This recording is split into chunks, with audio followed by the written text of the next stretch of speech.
ஈரானுக்குரிய அடுத்த அதி உச்ச தலைவர் சுப்ரீம் லீடரை தேர்வு செய்கிற நிகழ்வுகள் மும்முரமாக நடைபெற்று வருகிறது. ரியாதுல சிஐஏனுடைய அலுவலகம் இருக்குங்கிறது இந்த அட்டாக்கு பிறகுதான் உலகத்துக்கு தெரிய வந்திருக்கும். பெரும்பாலும் அந்த அளவுக்கு சிஐஏ ரகசியமாக செயல்படுவாங்க. ஒரு முக்கியமான கூட்டத்தை கூட்டி இருக்கிறது, ரகசிய கூட்டம் என்று அதனை வாஷிங்டன் போஸ்ட் வகைப்படுத்தி இருக்கிறது. அது என்ன முக்கியமான கூட்டம் என்று சொல்லி சொன்னா,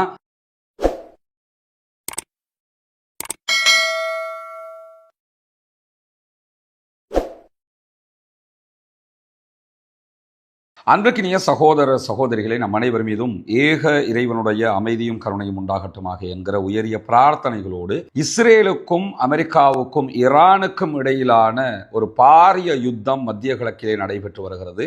இந்த யுத்தம் ஒரு பிராந்திய யுத்தமாக மாற்றம் பெறுமோ என்கிற ஒரு அச்சம் அனைத்து நாடுகளுக்கு மத்தியிலே இருக்கக்கூடிய ஒரு சூழல்ல, நேற்றைய தினம் அமெரிக்க அதிபர் டொனால்ட் ட்ரம்பை சந்தித்த ஜெர்மனுடைய சான்சலர் பேசிய ஒரு செய்தி மிக முக்கியமான ஒன்றாக கருதப்படுகிறது. அது என்னன்னு சொன்னா, இந்த யுத்தம் ஏதோ ஒரு வகையில் உடனடியாக நிறுத்தப்பட வேண்டும், நாங்களும் அமெரிக்காவுக்கு துணை நிற்பதற்கு தயாராக இருக்கிறோம், ஆனால் இந்த யுத்தத்தினால் ஒரு பாரிய பொருளாதார மந்த நிலை உலகம் முழுவதுமே ஏற்படுவதற்கான வாய்ப்பு அதிகமாக இருக்கிறது. எனவே யுத்தத்தை உடனடியாக நிறுத்தும் விதமாக நம்ம ஒன்றோ எல்லோரும் சேர்ந்து ஈரானை தாக்குவோம், முடிச்சு விட்டு வந்துடுவோம், இல்லைன்னா ஏதோ ஒரு வகையில் யுத்தத்தை நிறுத்துங்க, ஏன்னா நாடுகள் அத்தனையுமே பொருளாதார நெருக்கடியில் சிக்கிவிடும் என்பதுதான் அவர் சொன்ன மிக முக்கியமான ஒரு கருத்தாக இருக்கிறது. இந்த நிலையில ஈரான் விடாப்பிடியாக அமெரிக்காவினுடைய எல்லா தாக்குதல்களுக்கும் பதிலடி தாக்குதல்களை வழங்கி கொண்டே இருக்கிறது. ஈரானுடைய ஃபாரின் மினிஸ்டர் அப்பாஸ் அராக்சி வெளியிட்டிருக்கக்கூடிய அறிவிப்புல என்ன சொல்றாருன்னா,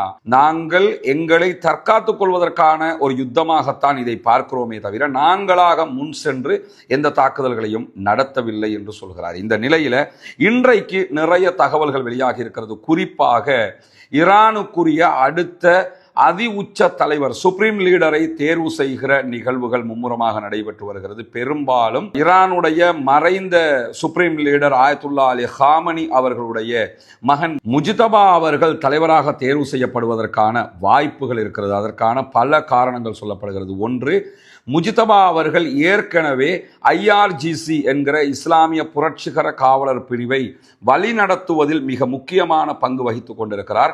அவருடைய தகப்பனார் சுப்ரீம் லீடராக இருந்த காரணத்தினால அவர் பல கட்டங்களில் இராணுவத்தோடும் ஐஆர்ஜிசியோடும் நெருங்கிய ரகசிய தொடர்புகளை பேணிக் கொண்டிருக்கிறார். ஏன்னா ஈரானுடைய இராணுவம் தனியாக இருக்கிறது, அதே போன்று ஐஆர்ஜிசி தனியாக இருக்கிறது. ஐஆர்ஜிசி தான் இந்த யுத்தத்தில் முன்களத்தில் நின்று போராடக்கூடியவர்கள், சண்டையிடக்கூடியவர்களாக இருக்கிறார்கள். ஈரானுடைய ஏவுகணை சிஸ்டங்கள் அத்தனையுமே அவங்க தான் பார்க்கக்கூடியவங்க இருப்பாங்க. அதே மாதிரி வெளிநாடுகளில் இருக்கக்கூடிய ஃப்ராக்சிஸ் அமைப்புகள் இருக்கிறதா இல்லையா, ஹவுதி, ஹிஸ்புல்லா, அதே போன்று ஹிஸ்புல்லாக்கள், இந்த அத்தனை அமைப்புகளையும் வழிநடத்தக்கூடியவங்க அவங்க தான். அவங்களுக்கு பணம் கொடுக்கறது, ஆயுதம் கொடுக்கறது, பயிற்சிகள் கொடுக்கிற வேலைகளை அவங்க தான் பண்ணுவாங்க. வெளிநாடுகளில் உளவு பார்க்கிற வேலைகளையும் ஐஆர்ஜிசி தான் செய்து கொண்டிருக்கு. எனவே இந்த ஐஆர்ஜிசி என்பது ஈரானுடைய அதிபருக்கு கட்டுப்படாத ஒரு அமைப்பு, ஈரானுடைய அரசாங்கத்துக்கு கட்டுப்படாத ஒரு அமைப்பு. அரசாங்கமும் அதிபரும் ஈரானுடைய இராணுவத்தையும் போலீஸையும் மட்டும்தான் கண்ட்ரோல் பண்ணுவாங்களே தவிர ஐஆர்ஜிசியை சுப்ரீம் லீடர் தான் கண்ட்ரோல் பண்ணுவார். அந்த அடிப்படையில் தற்போது சுப்ரீம் லீடராக முஜ்தபா அவர்கள் தேர்வு செய்யப்படுவதற்கான வாய்ப்புகள் அதிகமாக இருக்கிறது என்று சொல்லப்படுகிறது. அந்த வாய்ப்புகள் பிரகாரம் அவர் தேர்வு செய்யப்படும் இடத்து அடுத்ததாக அவருடைய நகர்வுகளும் வித்தியாசமாக இருக்கும் என்கிற நம்பிக்கைகள் எல்லாம் மக்களுக்கு மத்தியிலே இருக்கக்கூடிய இந்த சந்தர்ப்பத்தில் ஈரான் தன்னுடைய பதிலடிகளை உச்சமாக தொடர்ந்து கொண்டே இருக்கிறது. குறிப்பாக சவுதி அரேபியாவில் இருக்கக்கூடிய அமெரிக்காவினுடைய தூதுவர் ஆலயம் மீது ஈரான் நேற்றைய தினம் தாக்குதல் நடத்தி இருந்தது. அமெரிக்கர்கள் எங்கெல்லாம் இருக்கிறார்களோ அங்கெல்லாம் தேடி தேடி அட்டாக் பண்ணுவோம் என்கிறது ஐஆர்ஜிசி. அந்த அடிப்படையில் தான் அந்த தாக்குதல் நடந்திருந்த நிலையில அதற்கு பிறகு நடத்தப்பட்ட ஒரு முக்கியமான தாக்குதல் என்னன்னா, ரியாதில் இருக்கக்கூடிய அமெரிக்காவினுடைய சிஐஏ உளவு ஏஜென்சி தலைமையகத்தின் மீது தாக்குதல் நடத்தப்பட்டிருக்கிறது. ரியாதில் சிஐஏனுடைய அலுவலகம் இருக்குங்கிறது இந்த அட்டாக்கு பிறகுதான் உலகத்துக்கு தெரிய வந்திருக்கும். பெரும்பாலும் அந்த அளவுக்கு சிஐஏ ரகசியமாக செயல்படுவாங்க. அந்த அமெரிக்காவினுடைய உளவு நிறுவனத்துக்கு சொந்தமான கட்டிடத்தின் மீது இன்றைக்கு தாக்குதல்களை நடத்தி இருக்கிறது ஈரானுடைய ஐஆர்ஜிசி என்கிற செய்திகள் வெளியாகி இருக்கிறது. அதே நேரத்தில் சவுதி அரேபியாவில் இருக்கக்கூடிய அமெரிக்காவினுடைய மற்ற நிலைகள் மீதும் இன்று காலை முதலாக ஈரான் தாக்குதல்களை தொடர்ந்து நடத்தி வருகிறது. இப்படியான சூழல்ல தான் ஈரான் அமெரிக்காவினுடைய தாக்குதல் விமானமாக இருக்கக்கூடிய F-15 வகையான விமானத்தை சுட்டு வீழ்த்தி இருக்கிறது என்கிற செய்திகள் இன்றைக்கு வெளியாகி இருப்பதை நம்ம பார்க்க முடியும். ஆல்ரெடி குவைத்தில் 3 விமானங்கள் சுட்டு வீழ்த்தப்பட்டது. அதற்கு அமெரிக்கா சொல்லுகிற பதில் என்னன்னா, எங்களுடைய ஃப்ரெண்ட்லி அட்டாக்ங்கிறாங்க, நாங்களே தவறுதலாக அட்டாக் பண்ணி தான் அது சுட்டு வீழ்த்தப்பட்டுச்சுங்கிறாங்க. தவறுதலாக 1க்கு அட்டாக் பண்ணலாம், அது எப்படி 3க்கு அட்டாக் பண்ணலாம்? ஃப்ரெண்ட்லி அட்டாக்னு இதுக்கு பேர் வச்சுக்கிட்டு அதை சமாளிக்கிற வேலையை பார்க்குறாங்க. ஆனால் குவைத்தினுடைய எல்லையில் ஈரான் தான் அதை சுட்டு வீழ்த்தியது என்கிற செய்திகளை நம்ம ஏற்கனவே சொல்லி இருக்கிறோம்.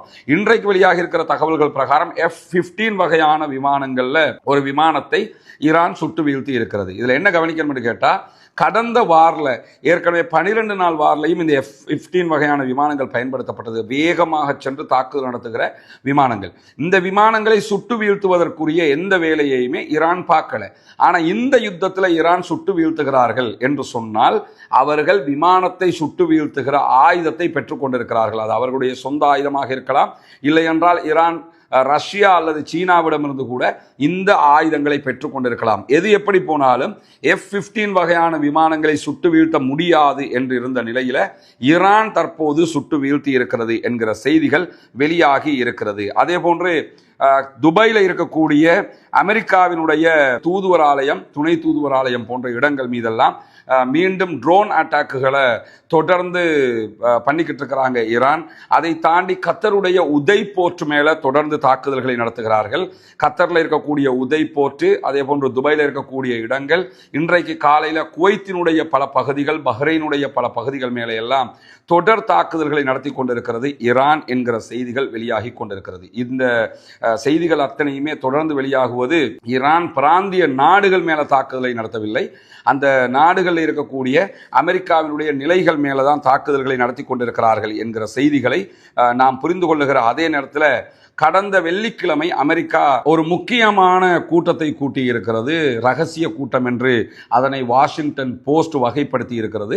அது என்ன முக்கியமான கூட்டம் என்று சொல்லி சொன்னா, அமெரிக்காவினுடைய ஆயுத உற்பத்தியாளர்கள், உற்பத்தி நிறுவனங்களுடைய மிக முக்கியஸ்தர்களை அழைத்து உடனடியாக ஆயுத உற்பத்தியை அதிகரிக்க வேண்டும் என்கிற ஒரு உத்தரவை அமெரிக்க அதிபர் டொனால்ட் ட்ரம்ப் விடுத்திருக்கிறார். ஏன்னா ஈரானுடனான யுத்தம் அவங்க நினைச்சதை விட கடும் பாதிப்பாக மாறிக்கொண்டிருக்கிறது.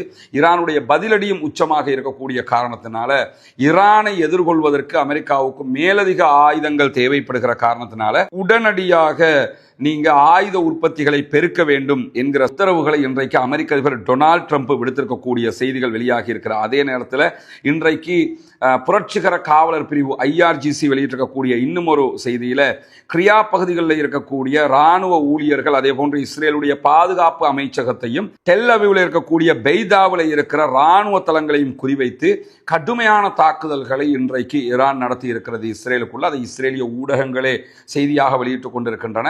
நம்ம யோசிக்கலாம் என்னன்னா, வலமையில இஸ்ரேல் தன்மேல விழுகிற அடிகளை வெளியே சொல்ல மாட்டானே, இப்ப மட்டும் எப்படி தன்மேல விழுகிற அடிகளை வெளியே சொல்லிக்கிட்டு இருக்கிறான்னு யோசிப்பிய. சொல்லாமல் இருந்ததிலும் ஒரு இன்டர்நேஷனல் பாலிடிக்ஸ் இருந்தது, இப்பொழுதும் ஒரு ஜியோ பாலிடிக்ஸ் இருக்கிறது. அப்ப சொல்லாமல் இருந்தது அவர்களுடைய பலவீனமாக மாறிவிடும் என்பதற்காக.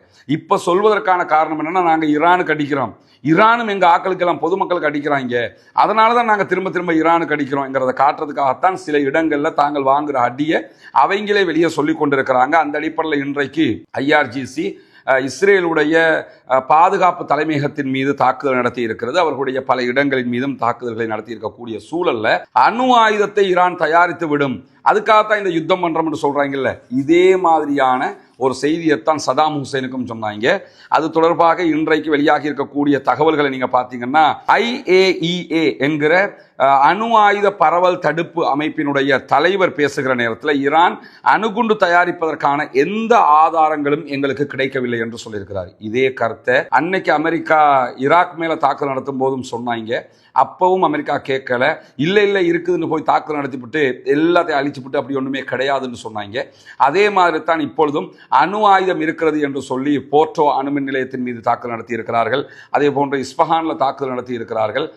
ஈரானுடைய அணு உற்பத்தி இடங்கள் மீதெல்லாம் இலக்கு வைத்து தாக்குதல்களை நடத்தி கொண்டே இருக்கிறது அமெரிக்காவினுடைய இராணுவம் என்கிற செய்திகள் வெளியாகி கொண்டிருக்கக்கூடிய சூழல்ல தான் அப்படி அவர்கள் தயாரிப்பதற்கான எந்த ஒரு தெளிவான ஆதாரங்களும் எங்களுக்கு கிடைக்கவில்லை என்கிற செய்திகளை இன்றைக்கு வெளிப்படையாகவே அறிவித்திருக்கிறது அந்த அணு ஆயுத பரவல் தடுப்பு பிரிவு என்கிற செய்திகள் வெளியாகி இருக்கிறது. அதே நேரத்தில் மெட்டுல்லா பகுதிகளில் இஸ்ரேலுடைய பகுதிகளை நோக்கி ஹெஸ்புல்லாக்கள் மிக கடுமையான தாக்குதல்களை நடத்தி இருக்கிறார்கள். தொடர்ந்து ஹெஸ்புல்லாக்களை ஏவுகணை தாக்குதல் நடத்துகிறாங்க.